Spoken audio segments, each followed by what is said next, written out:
Hello बच्चों, कैसे हैं आप सब। आपको जैसा पता है मेरा नाम अरुण सिंह, आपका केमिस्ट्री टीचर। और मैंने आपको बता के रखा था कि लास्ट लेक्चर में कि हम लोग कंपेयर करने वाले हैं हीट ऑफ हाइड्रोजनेशन के बेस पर बेंजीन और साइक्लोहेक्स ट्राईइन के बेस पर, यानी साइक्लोहेक्स ट्राईइन के बारे में हम डिस्कस करेंगे। तो आई होप कि आप लोगों ने वीडियो अच्छे से देखा होगा और आज हम उसी के ऊपर डिस्कस करने वाले हैं कि किस तरीके से वहाँ पे हीट ऑफ हाइड्रोजनेशन के बेस पर हम बेंजीन और साइक्लोहेक्स ट्राईइन की एनर्जी की कंपेयर कर सकते हैं और वहाँ पे उसकी स्टेबिलिटी कंपेयर कर सकते हैं। तो लेट्स सी हियर, अगर आप तैयार हैं नोट बुक ले लीजिए और पेन ले लीजिए और देखिए यहाँ पर कि कैसे हम लोग यहाँ पे हीट ऑफ हाइड्रोजन के बेस पे स्टेबिलिटी को कंसीडर करते हैं। तो फटाफट अपना नोटबुक और पेन रेडी रखिए। जहाँ पे भी आपको हेल्प लगे वीडियो पॉज करिए, उसको लिखिए और अगर कुछ समझ में नहीं आता है तो कमेंट करिए, हम लोग उसके ऊपर डिस्कस भी कर लेंगे अगले लेक्चर में। तो लेट्स सी, यहाँ देखते हैं हम लोग क्या है। तो रेजोनेंस एनर्जी किसका, बेंजीन स्ट्रक्चर के बेस पे देखना है। तो बच्चों सबसे पहले देखो यहाँ पे जो सबसे पहला आपके पास मॉलिक्यूल है तो कौन सा है, साइक्लोहेक्स 1 या साइक्लोहेक्सिन बोल सकते हो। और जैसा कि मैंने आपको बता के रखा था कि कोई भी जो हाइड्रोजनेशन प्रोसेस होता है वो किसी भी मेटालिक सरफेस पे ही होता है। जो मेटालिक सरफेस होता है वो किसका काम करता है, कैटलिस्ट का काम करता है। तो यहाँ पे निकल, प्लेटिनम, पैलेडियम कोई भी हो सकता है जिसके प्रेजेंस में हम यहाँ पे हाइड्रोजनेशन प्रोसेस कराते हैं। तो एक्चुअल में क्या है यहाँ पे अगर हम देखें तो जो हाइड्रोजनेशन प्रोसेस हो रहा है जो आपको यहाँ दिखाई दे रहा है, ये सारे टर्म्स हमने पहले वाले लेक्चर में कर लिया था, लेकिन यहाँ पे क्यों हम कर रहे हैं, जिससे कि आगे चल के मैं आपको बता सकूँ कि अगर यहाँ पे डाईइन आ जाए फिर ट्राईइन आ जाए तो इनके बीच एनर्जी का कितना डिफरेंस होता है। यहाँ पे दो तरीके की एनर्जी होती है, एक एक्सपेक्टेड जिसे आप थ्योरेटिकल बोल सकते हो और एक कैलकुलेटेड जिसे आप एक्सपेरिमेंटल बोल सकते हो। तो दोनों एनर्जी के बेस पे हम यहाँ पे डिफरेंशिएट करने वाले हैं। तो 1 बाय 1 करके यहाँ पे आपको देखना है और नोट करते जाना है। चलो तो देखो क्या है यहाँ पे, साइक्लो जो हेक्सीन है जब इसमें हाइड्रोजनेशन होता है, हाइड्रोजनेशन का मतलब क्या, एक तरीके का एडिशन रिएक्शन है जिसमें पाई बॉन्ड ब्रेक होता है, हाइड्रोजन जाके क्या हो रहा है, ऐड हो रहा है। तो मान लो ये पाई बॉन्ड क्या हुआ, ब्रेक हुआ, कौन सा, दिस वन। अगर सपोज करो पाई बॉन्ड ब्रेक हुआ तो यहाँ पे एक हाइड्रोजन, यहाँ पे एक हाइड्रोजन, क्योंकि 2 hydrogen already you have taken, वो जाके वहाँ पे क्या हो जाएगा, ऐड हो जाएगा। तो यहाँ से बॉन्ड क्या हुआ, निकल गया। क्योंकि हुआ क्या कि ये बॉन्ड जब ब्रेक हुआ तो यहाँ पे एक हाइड्रोजन आ गया, यहाँ पे एक हाइड्रोजन। चूँकि ये बॉन्ड लाइन स्ट्रक्चर है, बॉन्ड लाइन मॉलिक्यूल है, तो यहाँ पे हमें इस हाइड्रोजन को दिखाने की जरूरत होती नहीं है, वो अंडरस्टूड होता है कि वहाँ हाइड्रोजन जाके बॉन्ड बना लिया है। आपको केयर करना होगा, देखना पड़ेगा यहाँ पे। अगर आपको मैं ओपन स्ट्रक्चर दिखाऊं तो ये ऐसे भी है जैसे CH2 है, मतलब open in the sense molecular structure की बात कर रहा हूँ। मेरे वर्ड को उल्टा मत ले लेना बच्चों, ठीक है। चलो देखो यहाँ पे क्या है, CH है और यहाँ पे भी हमारे पास CH है, तो यहाँ डबल बॉन्ड है ना, तो this molecule is this one. अब इसमें क्या करना है आपको, हाइड्रोजन को ऐड करा देना है, किसके प्रेजेंस में, निकल। तो ये बॉन्ड है, जो पाई बॉन्ड है वो ब्रेक होगा, तो यहाँ पे आपके पास जो नेक्स्ट मॉलिक्यूल देखने को मिलेगा ये हो जाएगा। तो आप देख सकते हो कि किस तरीके से यहाँ पे CH था ना, क्या हो गया, CH2, देख रहे हो क्यों, क्योंकि हाइड्रोजन ऐड हुआ। लेकिन इसके जैसे ही हमने हाइड्रोजनेशन कराया यहाँ पे कुछ यहाँ पर थ्योरेटिकल एनर्जी जिसे हम बोलते हैं, जो हीट ऑफ हाइड्रोजन एनर्जी है, रिलीज हुआ और वो कितना है, अप्रॉक्स -119.5 किलो जूल पर मोल है। अब सोचो कि एक बॉन्ड ब्रेक करके वहाँ पे 2 हाइड्रोजन ऐड कराने पर यहाँ पे जो एनर्जी रिलीज हो रही है वो कितना हो रही है, 119.5 किलो जूल पर मोल हो रहा है। अब यही अगर आपके पास सपोज कर लो कि डबल बॉन्ड होता तो इस तरीके से, और इसमें आप कितने हाइड्रोजन को ऐड करा सकते थे, वही 2 मोल ऑफ हाइड्रोजन को ऐड करा सकते थे ऐसे निकल के प्रेजेंस में। तो यहीं पे आप 2, क्योंकि ए भी बॉन्ड ब्रेक होगा, ए भी बॉन्ड ब्रेक होगा, तो वहाँ पे हाइड्रोजन जाके क्या होगा, कनेक्ट हो जाएगा, तो आपका ए भी साइक्लोहेक्सेन ही बन जाएगा। लेकिन यहाँ पे जो थ्योरेटिकल एनर्जी हमें मिलेगा वो क्या होगा, -119.5 × 2 कर सकते हो, किसमें, किलो जूल पर मोल। क्यों मैंने यहाँ पे इंटू 2 किया, क्योंकि यहाँ पे आप जो बॉन्ड ब्रेक कर रहे हो, how many times you are breaking है, 2 टाइम्स। रीजन, क्योंकि यहाँ 2 टाइम्स हाइड्रोजन है, 2 मोल्स ऑफ हाइड्रोजन जाके वहाँ पे क्या हो रहा है, ऐड हो रहा है। तो इसलिए यहाँ पे आप देख सकते हो कि इसका जो थ्योरेटिकल वैल्यू है 1 - 119.5 है, और इसकी थ्योरेटिकल वैल्यू क्या हो जाएगा, इसका डबल हो जाएगा। डबल हो जाने के बाद यहाँ पे जो इसकी एनर्जी आती है कुछ इस तरीके से होती है।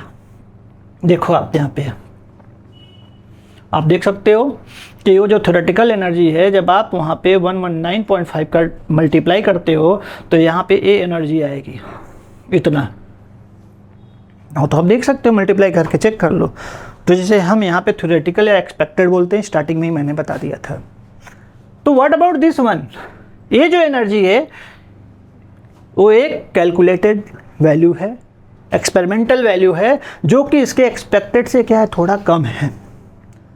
तो सोचो, एक्सपेक्टेड से अगर थोड़ा कम है तो मतलब इस एनर्जी में वो क्या हुआ, ज़्यादा स्टेबल है। कौन सा, यही वाला मॉलिक्यूल। इसके पहले वाले में आपने देखा कि वहाँ पर जब हमने हाइड्रोजन ऐड किया था 2 मोल, तो आपको मैंने दिखा दिया था वहाँ पे क्या था, एनर्जी ये साइक्लोहेक्सेन में कन्वर्ट हुआ था, और -119.5 किलो जूल आपने देखा था पर मोल, वहाँ पे एंथैल्पी इसकी रिलीज हुई थी। पर तो इसको क्या करना है, मल्टीप्लाई कर देना 2 से, क्योंकि how many times you are adding here hydrogen, 2 times. तो इस वजह से मल्टीप्लाई, जब इसको आप मल्टीप्लाई करोगे तो you will get here this energy, इतना किलो जूल आपको मिलेगा। लेकिन अगर यहाँ पे आप एक्सपेरिमेंटली देखोगे, इसका जो कैलकुलेटेड वैल्यू होता है वो कितना है, दिस वन। जो कि अगर इनमें डिफरेंस किया जाए तो देख सकते हो स्लाइटली डिफरेंस है। यहाँ पे -231.5 किलो जूल है और यहाँ पे है, तो इसको हम लिख सकते हैं यहाँ पे कैलकुलेटेड है, या तो आप बोल सकते हैं एक्सपेरिमेंटल है, जो इतना है। तो हम यहाँ पे 2 साइक्लोडाइन यानी 2 साइक्लोहेक्सडाइन के बारे में अगर कंपेयर करें तो ये देख सकते हैं कि जो इसका एक्सपेक्टेड एनर्जी होता है कहीं ना कहीं ज़्यादा होता है कंपेयर टू कैलकुलेटेड। इस वजह से जो कैलकुलेटेड है, जिसे हम एक्सपेरिमेंटली बोलते हैं, वो ज़्यादा स्टेबल है कंपेयर टू दैट।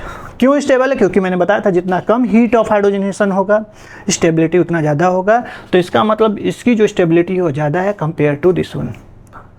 तो नोट दिस पॉइंट, समझ में आया तो नोट कर लो अच्छे से, जिससे आपको प्रॉब्लम ना हो क्वेश्चन सॉल्व करने में।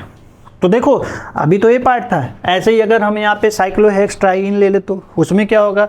तो आपने जैसे देखा कि यहाँ पे एक बॉन्ड को ब्रेक करने के लिए -119.5 किलो जूल थ्योरेटिकली एनर्जी मिला, तो यहाँ 2 बॉन्ड को ब्रेक करके हाइड्रोजन ऐड कराने पे हमें यहाँ थ्योरेटिकली कितना मिला, यहाँ पे जिसे हम एक्सपेक्टेड बोल रहे हैं दैट्स योर थ्योरेटिकली इतना मिला, लेकिन एक्सपेरिमेंटली इतना है, जिसमें देख सकते हो एनर्जी डिफरेंस है। तो एनर्जी डिफरेंस होने की वजह से ज़्यादा स्टेबल है, कम स्टेबल है। तो वैसे ही अगर आप यहाँ पे क्या देखते हो, दिस वन, जिसे हम 135 साइक्लोहेक्सट्राइन बोलते हैं। 135 साइक्लोहेक्सट्राइन क्यों बोलेंगे, क्योंकि आप यहाँ से नंबरिंग देना स्टार्ट किए हो, देख सकते हो 1 2 3 4 5, तो 1 पे है यहाँ पे और 3 पे है और 5 पे क्या हो रहा है, डबल बॉन्ड स्टार्ट हो रहा है। तो IUPAC के अकॉर्डिंग ये हो गया 135 साइक्लोहेक्सेट्राइन। तो इसमें अगर हम देखें तो 119.5, ठीक है, माइनस में था कितना, 119.5 माइनस इंटू 3 करेंगे, क्योंकि अगर इंटू 3 करते हो तो टोटल अमाउंट ऑफ एनर्जी कितना आना चाहिए, आप देख सकते हो। फिर सुन, अब मल्टीप्लाई कर लो यहाँ पे फटाफट, 3 से करोगे तो कितना हो जाएगा, लेट्स सी 5।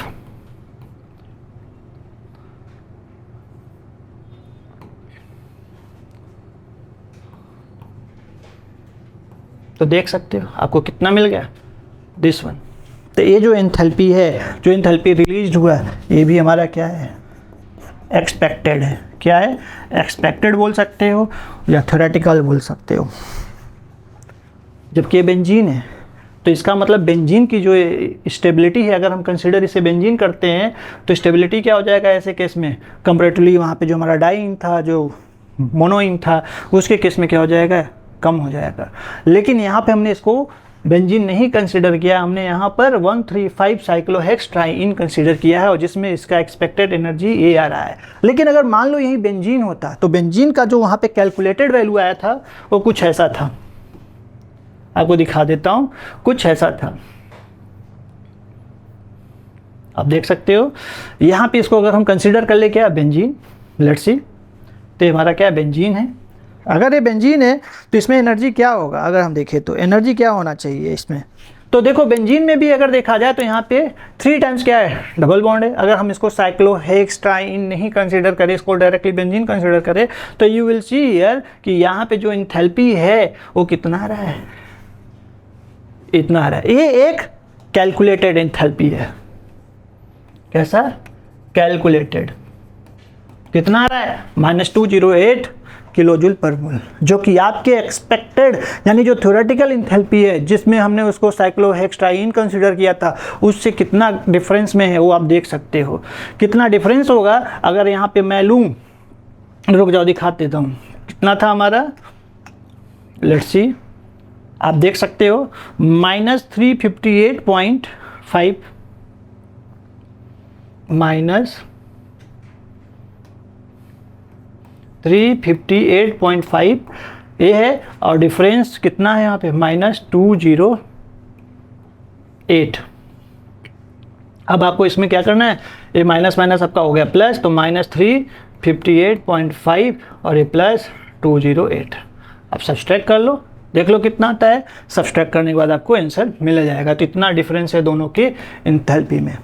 तो वही टर्म्स में आपको यहाँ दिखाने वाला हूँ। डिफ्रेंशिएट कर सकते हैं यहाँ पे क्या आ जाएगा अगर आप देखोगे। कैलकुलेट करो फटाफट, कैलकुलेट करो, बताओ कितना होना चाहिए। फास्ट कैलकुलेट अगर करोगे तो कितना होना चाहिए, -358.5 208, that's coming 150.5, it's coming 150.5, ठीक है। This is the difference in kilojoule पर मोल। तो बच्चों दिस इज द डिफरेंस। आपने देखा कि बेंजीन है और ये साइक्लोहेक्सट्राइन की एनर्जी थी। अगर हम, जबकि दोनों का स्ट्रक्चर क्या है, सेम ही है, अगर हम उसे एल्कीन मान ले तो ऐसे केस में उसकी हीट ऑफ हाइड्रोजन क्या ज़्यादा है। अगर हम उसे बेंजीन मान ले, क्योंकि रेजोनेटिंग एनर्जी होने की वजह से यहाँ पे क्या हो रहा है, बेंजीन की जो एनर्जी है कम हो जा रही है। तो इन दोनों के बीच का जो डिफरेंस है वो -150.5 किलो जूल में आ रहा है। तो इसका मतलब क्या हो गया कि रेजोनेटिंग एनर्जी की वजह से बेंजीन स्टेबलाइज हो रहा है, जो आप यहाँ पे उसका ग्राफ देख सकते हो, जो मैं आपको दिखाने वाला हूँ। वेट अ सेकेंड, ये देख सकते हो यहाँ पे। आपने देखा क्या इसके पहले, ये जो हमारा है ये वाई एक्सिस है और ये क्या है, एक्स एक्सिस है। एक्स एक्सिस जो हमारा दिख रहा है यहाँ पे कोऑर्डिनेशन रिएक्शन दिख रहा है, और ये हमारा क्या पोटेंशियल एनर्जी है। तो इस केस में अगर हम देखें तो क्या हो रहा है, अगर सबसे पहले मैंने आपको दिखाया क्या कि साइक्लो जो हमारे हेक्स 1 इन है, जिसे हम साइक्लोहेक्सीन भी बोलते हैं, इसमें जो एनर्जी हमारे पर किलो जूल मोल के हिसाब से देखा जाए तो कितना था, -119.5। फिर आपने देखा क्या कि यहाँ पे जब हम 2 टाइम्स वहाँ पे हाइड्रोजनेशन कराते हैं तो उसका कितना आया था आपके पास, ए आया -231.5, जो कि इससे ज़्यादा एनर्जी रिलीज कर रहा है, इसलिए उसकी स्टेबिलिटी क्या है, कम है। थर्ड केस में मैंने आपको दिखाया क्या कि यहाँ पे जब हम इसको साइक्लोहेक्स 135 ट्राइन कंसिडर करते हैं तो वहाँ पे जो इसकी एंथैल्पी रिलीज हुई -358.5 किलो जूल पर मोल रिलीज हुआ, जो कि सबसे ज़्यादा रिलीज हो रहा है, और इसकी स्टेबिलिटी क्या है, बहुत ही कम है। लेकिन वहीं अगर हम बेंजीन कंसिडर करके उसमें सेम चीज़ को हम क्या कर रहे हैं, हाइड्रोजनेट करा रहे हैं, तो बेंजीन में क्या होता है, रेजोनेटिंग एनर्जी होता है, और रेजोनेटिंग एनर्जी की वजह से वो क्या हो रहा है, स्टेबलाइज हो रहा है। तो इसका मतलब हो रहा है कि यहाँ पे जो हमारा एंथैल्पी था साइक्लोहेक्सट्राइन का, इनके बीच आपने देखा कितने का गैप है, 150.5 किलो जूल पर मोल का गैप है। मतलब इतने एनर्जी या इतना अमाउंट ऑफ एनर्जी में क्या है, ये ज़्यादा स्टेबलाइज है। इतने एनर्जी का क्या डिफरेंस है किसमें, साइक्लोहेक्स 135 ट्राइन और बेंजीन के बीच अगर देखा जाए तो यहाँ पे जो डिफरेंस ऑफ एनर्जी आ रहा है वो कितना है, -150.5 kilo joule per mole. So hence you can say here कि benzene is more stable than this one. And even अगर इसमें कंपेयर करोगे तो आपको सिर्फ साइक्लोहेक्स 1 इन ही ऐसा लगेगा कि बेंजीन से ज़्यादा स्टेबल है। अदरवाइज फिर बेंजीन आ रहा है, फिर साइक्लोहेक्स 1,3 डाई इन आ रहा है, and then cyclohexa 135 triene आ रहा है। तो आप यहाँ पे देख सकते हो इसको अच्छे से क्लियर। तो इनके बीच जो डिफरेंस ऑफ एनर्जी था यहाँ पे मैंने दिखाई दिया था कितना था, ठीक है बच्चों। ये जो है ये हमारा माइनस में है, दिस इज अ माइनस,